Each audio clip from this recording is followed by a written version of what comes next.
didn't have any Super Rugby contract. Here I was with the stark reality that, I didn't have a job.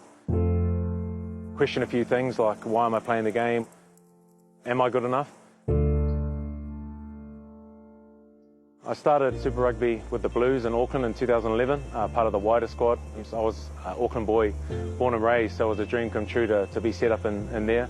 2015, I made the call to head over to Australia to play for the Waratahs. And I was there for 2 years in 2016 and 2017. And then after that, I wasn't offered a contract to go back. So, my options were pretty limited. My son was born with quite a rare genetic disorder, partial trisomy 13, which, for us, we didn't really know what that meant. Went straight into ICU, had an emergency C-section, and then we found out, he had this disability, and, we still don't exactly know what that means for his future. It's just about giving him his best life and a bit slow on some development stuff, but, he still loves to eat, he's still growing, he's quite tall, he's got a big head like me, he's a bit of a chip off the old block. But that meant, looking overseas wasn't an option. My family mean everything to me. Having my son made me really look at life differently, and probably, waking me up to the future and the possibility of not playing rugby. Everything I do is for him. It's given me something else to play for. But I suppose what I always believed in was my talent and my ability, and I just needed an opportunity. I came back to New Zealand, played for Taranaki, Mitre 10, given a lifeline there by Colin Cooper.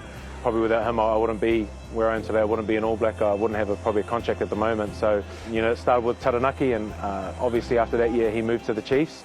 The contract spots were all full, and he said, mate, if nothing pops up, I've got a pre-season gig for you. And that was, funnily enough, covering of the All Blacks just until January when they came back. So, I was week to week, not really knowing how long I was going to be in there. I was literally expecting to leave after January pre-season, and then, getting a couple games off the bench, and then Nepo unfortunately getting injured and being able to start the rest of the season. It was almost just like a blur. I was just having so much fun being put in a position to start and play some really good minutes and show what I was capable of. And, Colin was doing everything he could to keep me around. So, I owe a lot to him, and I got a lot of respect for him.